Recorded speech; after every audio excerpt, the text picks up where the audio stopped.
We're going to shift our attention and talk about radicals now. Some vocabulary. A radical is an expression in the form of the square root or radical sign of a, where a can be any number or variable. The radicand is an expression that is beneath the radical. Like I said before, it can be any number or variable or combination of number and variables. The radical sign is your symbol, and the index defines what root the radical is. So when you're breaking down, using a factor tree to break down a radical, the index tells you if you're going to look for pairs, if you're going to look for triplets, and so forth. We're going to identify the parts of a radical now. So I'm going to put a couple of numbers in here. I'm going to put a 3 here. We'll put a 2 here. Okay.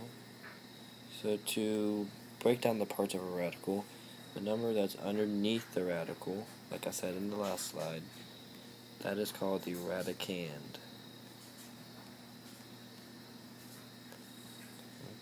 The number that's kind of in this little V of the sign, this number right here, that stands for your index. Once again, that tells you what root you're looking at. The sign that's made here is called a radical sign.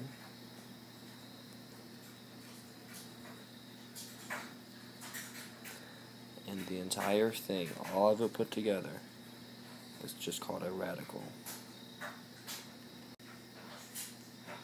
If you have a radical sign where there is no index listed, you can automatically guarantee that it is a 2. So kind of like if you have an x with no number before it, it's an understood 1. If you have a radical with no index, it's an understood that the index is 2. Do a couple examples here. To break down a radical, we have to use a factor tree. So we want to find two numbers that multiply together to give you 32. So I could use 4 and 8. 4, we keep breaking down until you can't break down anymore. So 4 breaks down to 2 and 2. 8 breaks down to 4 and 2. You can't break 2's down anymore, but make sure you bring them down. You want to have all your numbers on one line. A lot of people leave numbers floating and they forget about them, and that makes a big difference when we get to the end. 4 breaks down to 2 and 2, and then bring down that last 2. And then since our index is 2, there's no index listed there, so it's an understood 2. Since it's a 2, we're looking for pairs. So I have a pair of 2's right here. I have a pair of 2's right here. Circle your pairs. Whatever you circle, you have to take one of them to the outside. So I'm going to take, from this group of 2, I'm going to take one of those 2's out.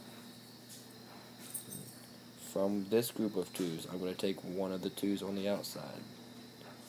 Put your radical sign. Whatever is left over stays underneath.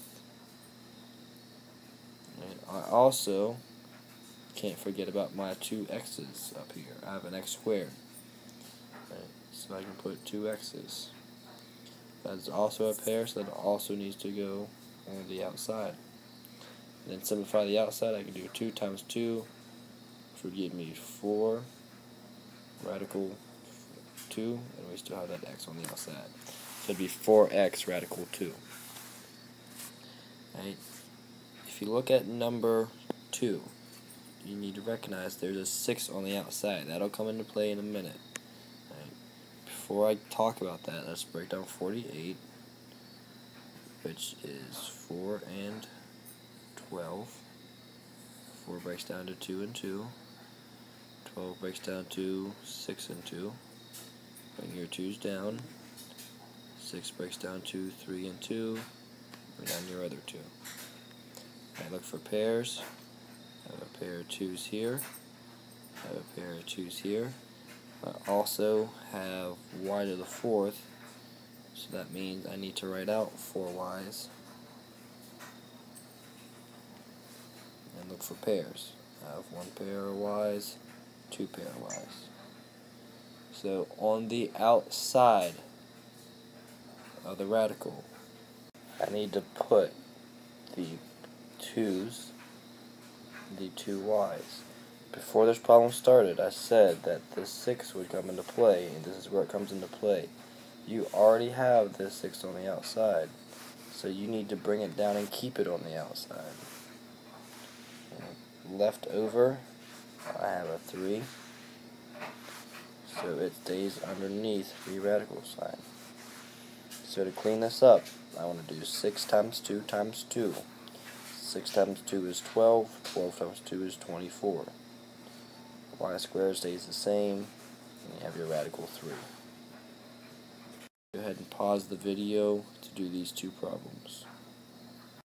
Alright, let's check and see if you did it right. So to break down 96, I'm going to use 3 and 32. Now you do not have to use these 2 numbers, you could use plenty of them. 3 does not break down, so I'm going to bring it down. 32 breaks down to 16 and 2. Bring down my 3. 16 breaks down to 4 and 4. Then bring down your 2.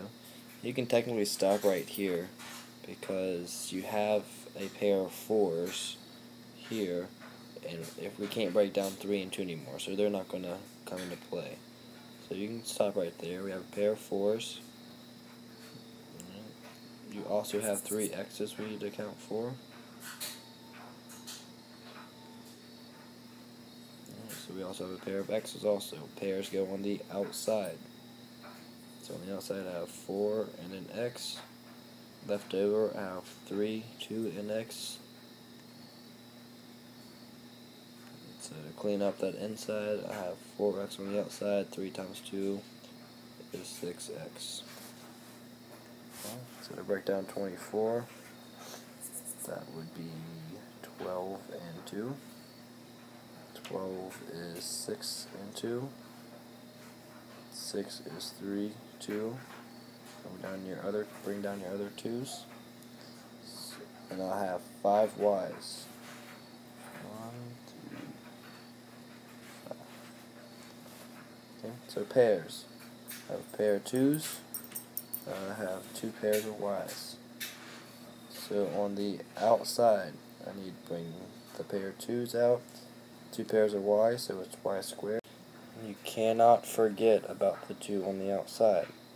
So that's already out there, so you have to bring that down also. Left over, you have a 3, a 2, and a y. So they have to stay inside your radical sign. And then clean it up. I can do 2 times 2, which gives me 4. On the inside I can do 3 times 2, which gives me 6y.